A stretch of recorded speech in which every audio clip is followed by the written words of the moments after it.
નમસ્કાર, એશિયાના સૌથી જૂના અખબાર મુંબઈ સમાચારના ડિજિટલ પ્લેટફોર્મ પર આપનું સ્વાગત છે. મિત્રો, આજે 30 જૂન અને સોશિયલ મીડિયા દિવસ. પરંતુ આ દિવસે સોશિયલ મીડિયા વિશે, તેના ફાયદાઓ વિશે વાત નથી કરવી. એક ગંભીર ચર્ચા કરવી છે કે આ સોશિયલ મીડિયા એડિક્શન એટલું બધું વધ્યું છે કે છેલ્લા 5 વર્ષમાં 650% વધારો થયો છે માનસિક રોગીઓમાં, ડિપ્રેશનમાં, મોબાઈલ એડિક્શનના કેસોમાં. સતત આ રીતે વધતા કેસોમાં ચોંકાવનારા ખુલાસા પણ થઈ રહ્યા છે, જેમ કે સોશિયલ મીડિયા પર કોઈક રીલ્સ બનાવી હોય, પોતાનો ફોટો અથવા તો અન્ય કોઈ વિગત મૂકી હોય અને લાઇક્સ ના આવે તો તરત જ હતાશામાં એટલે કે ડિપ્રેશનમાં પહોંચી જાય છે, ખાસ કરીને યુવાનો અને બાળકો. અને આ રોગ તો એટલે સુધી પહોંચ્યો છે કે વડીલો પણ સતત મોબાઈલમાં વ્યસ્ત જોવા મળે છે, બગીચામાં બેઠા હોય તો પણ અને ભજનમાં બેઠા હોય તો પણ. ચર્ચા કરીશું. સાયકોથેરાપિસ્ટ મારી સાથે જોડાયેલા છે બીનાબેન ગજ્જર. બેન, સ્વાગત છે આપનું. Thank you.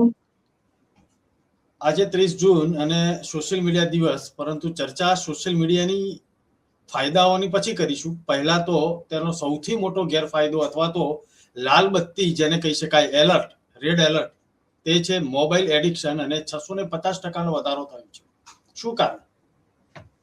મોબાઈલ એડિક્શનમાં સીધું પહેલું કનેક્શન જો તમે મને પૂછો તો ડોપામિન નું આવે છે, ડોપામિન વિથડ્રોલ્સ. એટલે કે બ્રેઇનનું જે હેપી કેમિકલ કહેવાય છે એ સતત ઇન્ફિનાઇટ સ્ક્રોલિંગ, એટલે કે તમે જે સતત આવ્યા કરે છે એના કારણે કાયમ હાઈ રહે છે. એટલે કે 1 સેકન્ડમાં સ્પ્રે ચાલુ જ રહે અને લોકોને સારું લાગે. હવે જ્યારે મોબાઈલ નીકળી જાય અને સ્ક્રોલિંગ બંધ થઈ જાય તો એમાં માનસિક રોગો આવવા ખૂબ જ સ્વાભાવિક છે. એટલે પેલું ત્યાંથી ચાલુ થાય છે. અત્યારના લોકો, હું એવું મેન્શન કરવા માંગીશ, રિયલ વર્લ્ડ કરતા રીલ વર્લ્ડમાં વધારે બિઝી છે. એ લોકોના વ્યુઇંગ્સ રિયલ કરતા રીલને કનેક્ટેડ વધારે છે. રીલ જે બતાવે છે એ સાચું છે, રિયલ સાથે કનેક્શન નથી. પછી અમે જે જોઈએ છે, ઘણા બધા રોગો પહેલા નહીં હતા, હવે આવી ગયા છે, જેમ કે સ્નેપચેટ ડિસ્મોર્ફિયા.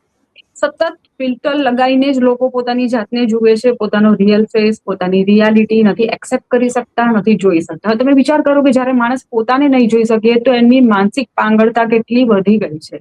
એ પછી જે સ્ટુડન્ટ્સમાં અમે જોઈએ છે એ છે કે જે મેટ્રિક ડિપેન્ડન્ટનેસ, સેલ્ફ એસ્ટીમ, એટલે કે એટલા બધા લાઇક નહીં આવે, વ્યૂ નહીં આવે, એના પર એ લોકો પોતાની જાતને જજ કરે છે, ઇવન જીવન જોખમમાં મૂકે છે. ને ઘણા તો તમે સાંભળ્યું બી હશે, ન્યૂઝમાં બી આવે છે કે લોકો સુસાઇડ કરે છે. એ પછી જે અમારી ક્લિનિકમાં કેસ આવેલો એ હતો સ્લીપ ટેક્સીનો. એટલે કે પહેલા લોકો સ્લીપમાં વોક કરતા હતા, વાતો કરતા હતા. હવે આ મોબાઈલ એડિક્શન્સમાં લોકો, બચ્ચાઓ રાતે ઊંઘમાં ટાઈપ કરે છે, સવારે કઈ યાદ નથી ને એમાં કઈ કેટલા કેસો બન્યા, જેમાંથી ઘણા બધા છોકરાઓને કોલેજમાંથી કાઢી નાખવામાં આવ્યા કારણ કે અભદ્ર કોમેન્ટો એમના પ્રોફેસર્સ, લેડી પ્રોફેસર્સ પર આપવામાં આવી હતી અને એનો ખૂબ મોટો કેસ બી બનેલો. જી, આ પ્રકારનું વર્તન, ક્યારેક ગુસ્સે થવું અથવા તો જે હાથમાં આવે તે છૂટું મારવું, જો તેને એમ કહેવામાં આવે કે હવે મોબાઈલ સાઈડમાં મૂકી દો, આ એડિક્શન દૂર કરવા માટે અત્યારે હાલ કોઈ ઉપાય ખરો કે આ કરવાથી આમ ધીરે ધીરે તેમાંથી બહાર નીકળાશે? કેવા પ્રકારના ઉપાયો હોય છે? સૌથી પહેલા જે બચ્ચાઓમાં એડિક્શન છે એ સૌથી ડેન્જર છે જીગરભાઈ, કારણ કે એ બાળકો હજુ ઉગી રહેલા છે, એમનું માઇન્ડસેટ આને કનેક્ટેડ મોટું થઈ રહ્યું છે. તો ઘોસ્ટિંગ પેરેન્ટિંગ જેને કહેવાય, કે પેરેન્ટ્સો આજકાલ મોબાઈલમાં વ્યસ્ત છે અને પેરેન્ટિંગમાંથી ઘોસ્ટ થઈ ગયા છે, ગાયબ થઈ ગયા છે. તો પ્લીઝ પહેલા તો પેરેન્ટ્સ મોબાઈલ મૂકી દો, એટલે બચ્ચાઓ ઓટોમેટિક તમારી સાથે ઇન થશે, તમે બચ્ચાઓ સાથે ઇન થવું. બીજું આવે છે કે જ્યારે લંચ બ્રેક કે ડિનર તમે જે બી ફેમિલી સાથે લેતા હોય ત્યારે નો મોબાઈલ ઝોન, એટલે કે ત્યાં મોબાઈલનો યુઝ કરવાનું ટાળી નાખો. રિયલ વર્લ્ડ કનેક્શન સૌથી મોટું જે મેટર કરે છે, કે અત્યારે લોકો દુનિયામાં જરૂર રહે છે પરંતુ એ મોબાઈલ સાથે પોતાની એકાંત જિંદગી જ વિતાવે છે. ફ્રેન્ડ્સને મળવું, બહાર જવાનું, એન્જોય કરવાનું, વેધર એન્જોય કરવાનું, એ બધું કશે ને કશે ચુકાઈ ગયું છે. એના કારણે પણ લોકો એક ઝોનમાં, એક ઇકો ચેમ્બર કોમર્સમાં જે ઇફેક્ટમાં આવી રહેલા છે અને એને જ રિયાલિટી માને છે. એનાથી બી વધારે સૌથી પાવરફુલ વસ્તુ છે કે કોગ્નિટિવ રિફ્રેમિંગ, એટલે કે તમારી મગજની સિસ્ટમ જે બંધાઈ ગયેલી છે મોબાઈલને, લાઇક્સને કે અલ્ગોરિધમને ડિપેન્ડ થઈ ગઈ છે કે કેમ મારા વાયરલ નથી થતા રીલ્સ, મને કેમ લાઇક નથી મળતી, આ જે ફિક્સ માઇન્ડ થઈ ગયું છે તેને રિફ્રેમિંગ કરો, તમારા વર્તનને બદલીને અને વ્યવહારને બદલીને. એ એક્સપર્ટ લોકો કરી શકે છે. અને એની સાથે તમે ઘણી બધી ફિઝિકલ એક્ટિવિટી કરો. તમે એવી બધી વસ્તુઓને ઇન કરો જે સાથે તમારી સેન્સીસ યુઝ થતી હોય, તો આને આઈ થિંક વધારે નહીં તો બી પણ 25 થી 30% તો ડેફિનેટલી આપણે રોકી શકશું. જી બીનાબેન, આ રહી વાત આપણે જે કરી રહ્યા હતા તે બાળકોની, કે બાળકોને જમવા બેસાડવું છે નથી માનતું તો માતાઓ હાથમાં મોબાઈલ આપી દે, અલગ અલગ રીલ્સ તેને બતાવે એટલે બાળક તે જોઈ લે. પરંતુ અત્યારે હાલ 20 વર્ષ અથવા 18 થી 20 વર્ષથી ઉપરના યુવાનો પણ સતત મોબાઈલમાં હોય છે. ક્યાંક કાનમાં હેડફોન ભરાઈને ચાલતા જોવા મળે, પરંતુ તેનું ધ્યાન આજુબાજુ નથી હોતું, સતત કોઈક મ્યુઝિકમાં હોય છે, ખાસ કરીને મોબાઈલ દ્વારા કનેક્ટ થઈને. તેને આજુબાજુની દુનિયાનું કંઈ ખાસ ભાન હોતું નથી, અને જ્યારે તેને કંઈક કહેવામાં આવે ત્યારે તેનું ધ્યાન જાય કે આ કોઈક મારી સાથે વાત કરી રહ્યું છે. આ એક આપણી આસપાસ બનતી ઘટનાઓ છે. અને બીજી ઘટના એવી છે કે રીલ્સ બનાવવાનું વળગાણ, પછી લાઈક ના આવે તો પાછા ડિપ્રેશનમાં આવી જાય, અને તે ડિપ્રેશન કાઢવું મુશ્કેલ થઈ જતું હોય છે, એટલી હદ સુધી મગજની અંદર ઘૂસી જતું હોય છે. તો આ માનસિક રોગ દૂર કરવો હોય તો શું કરી શકાય? કારણ કે ટકાવારી 650% નો આંકડો છે આપણી વચ્ચે. જે તમે કીધું કે રીલ્સ બનાવે અને લાઈક નહીં કરે, એટલે અલ્ગોરિધમની જે અબનોર્માલિટી જે કહેવાય સિમ્ટમ્સ, કે અલ્ગોરિધમ પર એક્ઝાઇટીઝ આવી, એ સિમ્ટમ્સમાં આવી ગયું કે તમને લાઈક નહીં મળે એટલે તમને કોઈ, એટલે તમે વેલિડેશન માંગો છો. શું છે વેલિડેશન? કે ભાઈ મને લાઈક કરવાનું, પણ નહીં બી કરે, નહીં પણ આવે, લોકોને નહીં પણ ગમે. એ રિયાલિટી ચૂકીને તમે જે એના એક્ઝાઇટીમાં ફસાઈ ગયેલા છો, તેની સાથે કે સતત તમને જ્યારે આવું ફીલ થાય, લાઈક નહીં મળે, વેલિડેશન નથી મળતું, એના કારણે લોકોમાં ઇન્સોમેન્ટ, એટલે એક ઉચાટ રહે, બેચેની, વર્તનમાં ચીડિયાપણું, રાતે ઊંઘ નહીં આવવું, રડવું આવવું, સતત એવું લાગ્યું કે મારું હવે કઈ અસ્તિત્વ નથી, આમ છે તેમ છે. એની સાથે ઘણા બધા સિમ્ટમ્સ પણ મેચ થવા માંગે છે. જાણતા અજાણતા આ ઘણું ગંભીર બની જતું હોય છે. પહેલી તો વસ્તુ એ છે કે અલ્ગોરિધમ બધાની અલગ ચાલે છે મોબાઈલની, એટલે અલ્ગોરિધમ પર ડિપેન્ડ થવા કરતા, ઠીક છે તમને સારું લાગે તો તમે રીલ્સ બનાવો, પણ તેની પર સદંતર માનસિક ડિપેન્ડ નહીં થઈ જાઓ કે તમે સારું જ બનાવો છો ને તમને કાયમ લાઈક જ મળવાની છે. નહીં બી પડે તો ઇટ્સ ઓકે. બનાવવું શોખ માટે એક અલગ વસ્તુ છે, પણ એ બનાવ્યા પછી લાઈક નહીં આવીને એક્ઝાઇટી, એટલે કે તમે માનસિક રોગોમાં ખપાઈ જાઓ છો, તો એ ખૂબ જ ગંભીર પ્રશ્ન થઈ ગયેલો છે. એટલે તો પહેલા તો એ વસ્તુને તમે સમજો માનસિક રીતે કે આ અલ્ગોરિધમ છે, કદાચ રીલ વાયરલ થાય, નહીં પણ થાય, લાઈક મળે, નહીં પણ મળે, એનાથી તમારા અસ્તિત્વને કઈ ફરક નહીં પડવો જોઈએ. અને જો તમારું અસ્તિત્વ આની પર જ ડિપેન્ડ છે તો તમે ડેફિનેટલી માનસિક રોગો છે એવું માનીને ચાલો જ, અને તેની પર ટ્રીટમેન્ટનું ચાલુ કરી નાખો. એટલે પેલા તો સેલ્ફ અવેરનેસ આમાં ખૂબ જ મહત્વની છે. અને અત્યારે જે આવે છે ફેન્ટમ વાઇબ્રેશન્સ, લોકોને એવું પણ થાય છે કે મોબાઈલ સાઈડમાં હોય, વાગ્યા કરે છે, નોટિફિકેશન આવે છે, કંઈ નહીં થયું હોય છતાં બી લોકો જોયા કરે છે, એને એમ કરે છે. એટલે એટલું બધું વળગણ વધી ગયું છે કે એની કોઈ લિમિટ નથી. અને તમે એક જગ્યાએથી ક્યોર કરો તો આ કોઈ બીજી જગ્યા પર જઈને શિફ્ટ થાય છે. તમે સ્ક્રોલિંગ બંધ કરાવો તો તમે બીજા વ્યુઇંગમાં ફસાવો છો, બીજું નહીં તો ત્રીજું મીડિયા આવીને ઉભું રહે છે. આ રીતના આ સતત વધતું જ જવાનું છે. એના કરતા બેટર છે કે મેં તમને પહેલા જ કીધું કે રિયલ વર્લ્ડ કનેક્શનને સ્ટ્રોંગ બનાવવાની ખૂબ જ જરૂર છે. બહારની એક્ટિવિટીઝને વધારે પ્રોત્સાહન આપવાની ખૂબ જરૂર છે અત્યારે. જી, આ ડિપ્રેશન અને આ પ્રકારનું મોબાઈલ એડિક્શન, તેમાંથી ધીરે ધીરે બહાર નીકળવા માટે કોઈ ખાસ એવા પ્રકારનું કોઈ થેરાપી ખરી કે જેમાં પોતે જાતે કંઈક એવું કરી શકે? થેરાપિસ્ટની સલાહ પ્રમાણે તો તે કરશે, એને કરવું જ પડશે, પરંતુ શરૂઆતમાં આજે જ્યારે પ્રાઇમરી સ્ટેજે આને અટકાવવું હોય તો શું કરી શકાય? કેવા પગલાં ભરી શકાય? મોબાઈલ પોઝિસ, એટલે કે 1 કલાક મોબાઈલ, યા પહેલા તો 10-15 મિનિટથી ચાલુ કરવો કે ભાઈ મોબાઈલને નથી જ છેડવાનો, 15 મિનિટ સ્વિચ ઓફ કરીને મૂકી દો. મોબાઈલના નોટિફિકેશન્સ જે આવે છે તમારા મીડિયાના, સોશિયલ મીડિયાના, ઓફ કરીને મૂકી દો કે ઘરે પોપઅપ નહીં થાય અને તમારું ધ્યાન એ બાજુ નહીં ખેંચાય.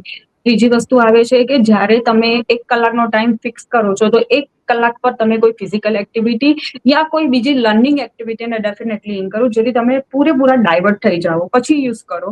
અને પછી પાછા તમે ધીમે ધીમે એક ગેપ બનાવો. સેકન્ડ, કે એક કોન્શિયસનેસ ખૂબ જ જરૂરી છે દરેક વસ્તુને છોડવા માટે. જેમ દારૂનું એડિક્શન છે એ રીતે મોબાઈલ એડિક્શન છે. કોઈ બી વ્યસન એટલું ઇઝીલી જીગરભાઈ છૂટતું જ નથી, અને છૂટ્યા પછી બી એ ચાલુ થવાના એટલા જ ચાન્સીસ છે. એટલે તો રિહેબ સેન્ટરોમાં વારે ઘડી એકના એક પેશન્ટ તો એડમિટ થતા હોય છે. આ પણ એવું છે, પરંતુ આ એવું છે કે હાથમાં હોય છે એટલે કોઈને આ ન્યુસન્સ દેખાતું નથી લાંબુ. પણ આની પર તમારી સેલ્ફ પર કામ કરો.